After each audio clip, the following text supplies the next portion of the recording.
हाँ जी, नमस्कार। स्वागत आप सभी का मेरे इस YouTube चैनल पर। आज हम बैंड सिद्धांत के आधार पर पदार्थों के वर्गीकरण के बारे में पढ़ेंगे। तो चलिए शुरू करते हैं आज की क्लास।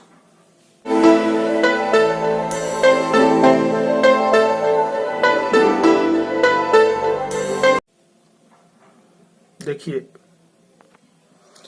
हाँ जी, अगर हम बात करें इलेक्ट्रॉनिक्स की, ठीक है, तो हम विद्युत धारा के आधार पर, विद्युत धारा चालन के आधार पर पहले से पढ़ चुके हैं कि पदार्थ जो है वो तीन तरह के होते हैं। प्रकृति में तीन तरह के पदार्थ पाए जाते हैं। पहला, जिसे हम चालक या कंडक्टर बोलते हैं, और हमने परिभाषा पढ़ी थी कि ऐसे पदार्थ जिनमें से धारा का, विद्युत धारा का प्रवाह आसानी से हो, उन्हें हम चालक कहते हैं। और दूसरे होते हैं अर्धचालक, जिनकी चालकता क्या हो, मतलब चालकों के न तो चालक से ज्यादा हो और न ही कुचालकों से कम हो, उन्हें हम अर्धचालक कहते हैं, यानी जो बीच की चालकता होती है। और तीसरे होते हैं कुचालक, जिनमें से विद्युत धारा का प्रवाह बिल्कुल भी नहीं होता। ये हम परिभाषा में पहले पढ़ चुके हैं। लेकिन इस बार अगर हमसे पूछा जाए कि बैंड सिद्धांत के आधार पर चालक क्या होंगे, तो अगर आपने मेरा पहले वाला वीडियो नहीं देखा तो वो जरूर देखें। तो मैंने बताया आपको कि बैंड सिद्धांत में क्या होता है कि जो ऊर्जा स्तर है वो विभिन्न ऊर्जा स्तरों में बंट जाते हैं। और बैंड, जो ऊर्जा बैंड है वो दो तरह के होते हैं। एक होता है संयोजी बैंड और दूसरा होता है चालन बैंड। तो क्योंकि हमने परिभाषा में पढ़ा है कि चालक वही जिनमें धारा का प्रवाह आसानी से होता है, और हम अच्छे से जानते हैं कि धारा प्रवाह में जो वो मुक्त इलेक्ट्रॉन भाग लेते हैं। अब इसका मतलब अगर हमें बैंड सिद्धांत के आधार पर चालक को समझाना हो तो यहाँ देखिए उसी परिभाषा को ही हम काम में लेंगे, क्योंकि हम जानते हैं कि चालकों में से धारा का प्रवाह आसानी से होता है। इसका मतलब वहां पर चालक की बात करें तो उनमें बहुत सारे मुक्त इलेक्ट्रॉन पाए जाते हैं। तो अगर, क्योंकि देखिए दो बैंड पाए जाते हैं, एक संयोजी बैंड होता है जिसके अंदर इलेक्ट्रॉन पाए जाते हैं, सारे बाउंड इलेक्ट्रॉन होते हैं, और दूसरा चालन बैंड। और इन दोनों के बीच का जो अंतराल है वो कहलाता है ईजी एनर्जी गैप या वर्जित ऊर्जा अंतराल। क्योंकि हम परिभाषा में पढ़ चुके हैं कि चालक जो है वो आसानी से धारा प्रवाह करते हैं। तो यहाँ पर बैंड सिद्धांत के आधार पर अपने को याद रखना है कि चालकों का जो वर्जित ऊर्जा अंतराल है वो शून्य होता है।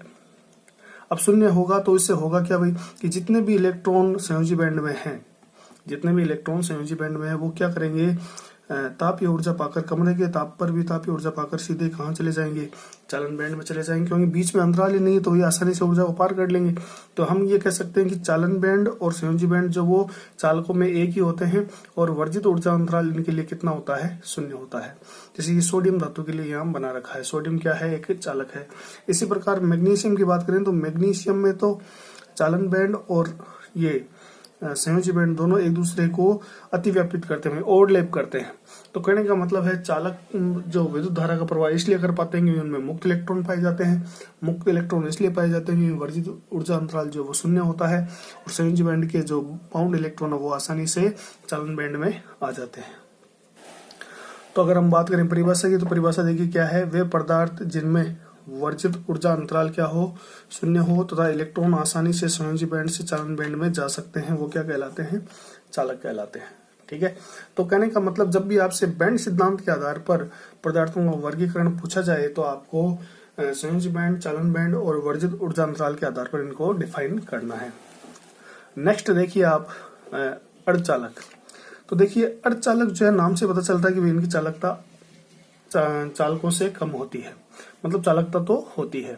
तो यहाँ क्या होता है, चालकों की तुलना में अर्धचालकों में जो संयोजी बैंड है, ये रहा संयोजी बैंड जिसमें सारे इलेक्ट्रॉन पाए जाते हैं, और ये ऊपर जो है वो कंडक्शन बैंड होता है। इन दोनों के बीच का जो अंतराल है वो तकरीबन, अर्धचालकों की बात करें तो वो 1 इलेक्ट्रॉन वोल्ट कोटि का होता है। तो इतनी ऊर्जा जो है वो इलेक्ट्रॉन आसानी से जो वो बाह्य वातावरण से प्राप्त कर लेता है। तो तापीय ऊर्जा पाकर इलेक्ट्रॉन आसानी से इस एनर्जी गैप को पार कर देता है और कहाँ चला जाता है, कंडक्शन बैंड में। जैसे कंडक्शन बैंड में चला जाएगा तो ये कैसा इलेक्ट्रॉन हो जाएगा, मुक्त इलेक्ट्रॉन, और मुक्त इलेक्ट्रॉन जो होगा वो धारा प्रवाह में भाग लेगा। तो अर्धचालकों की बात करें तो अर्धचालकों की बात करें तो अर्धचालक वे होते हैं जिनमें संयोजी बैंड पूर्ण रूप से भरा तो होता है और चालन बैंड खाली होता है, लेकिन ताप की ऊर्जा पाकर ये सारे संयोजी बैंड कहाँ चले जाते हैं, संयोजी इलेक्ट्रॉन जो वो चालन बैंड में चले जाते हैं। कहने का मतलब अगर इनको ऊर्जा दी जाए तो जो इलेक्ट्रॉन है वो आसानी से इस ऊर्जा अंतराल को पार कर जाते हैं। तो इनमें आपको ध्यान रखना है कि ऊर्जा अंतराल जो वो 1 इलेक्ट्रॉन वोल्ट कोटि का होता है। अब तीसरा देखिए, तीसरा जो है वो है कुचालक। कुचालक की बात करें तो कुचालक हम पहले से पढ़ते आए हैं। कुचालक मतलब ऐसे पदार्थ जिनमें से धारा प्रवाह नहीं होता है। इसका मतलब इनमें फ्री इलेक्ट्रॉन बिल्कुल नहीं पाए जाते हैं। तो हम इसे बैंड सिद्धांत के आधार पर कैसे समझेंगे? तो होता क्या है कि जो कुचालक पदार्थ होते हैं उनमें चालन बैंड और संयोजी बैंड के बीच का ऊर्जा अंतराल जो वो 3 इलेक्ट्रॉन वोल्ट से 7 इलेक्ट्रॉन वोल्ट कोटि का होता है। और ये ऊर्जा अंतराल इतना ज्यादा होता है कि इलेक्ट्रॉन तापीय ऊर्जा पाकर भी यहाँ तक नहीं पहुंच पाता। अब अगर यहाँ तक नहीं पहुंच पाएगा तो होगा क्या? चालन बैंड हमेशा क्या रहेगा? खाली। और खाली रहेगा इसका मतलब फ्री इलेक्ट्रॉन नहीं होंगे, और फ्री इलेक्ट्रॉन नहीं होंगे तो धारा प्रवाह नहीं होता है। ठीक है, तो इसका मतलब आपको कुचालकों में जो वर्जित ऊर्जा अंतराल है वो इतना अधिक होता है कि इलेक्ट्रॉन उतनी ऊर्जा प्राप्त नहीं कर पाता है और वो चालन बैंड में नहीं पहुंच पाता है। तो सारे इलेक्ट्रॉन जो वो कहाँ रहते हैं? संयोजी बैंड में। तो संयोजी बैंड तो पूर्ण रूप से भरा होता है।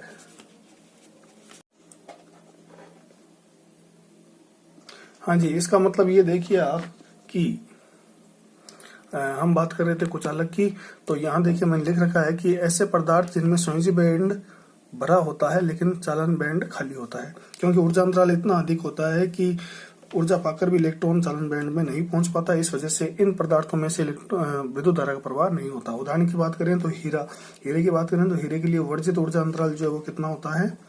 6 इलेक्ट्रॉन वोल्ट होता है, जिसे इलेक्ट्रॉन इस ऊर्जा अंतराल को पार नहीं कर पाता है। तो इस तरह से आपको जब भी बैंड सिद्धांत के आधार पर पदार्थों का वर्गीकरण पूछा जाए तो हमें सिर्फ और सिर्फ उसके वर्जित ऊर्जा अंतराल के आधार पर उसको डिफाइन करना है। ठीक है, तो मिलते हैं अगले क्लास में। तब तक के लिए धन्यवाद। जय हिंद।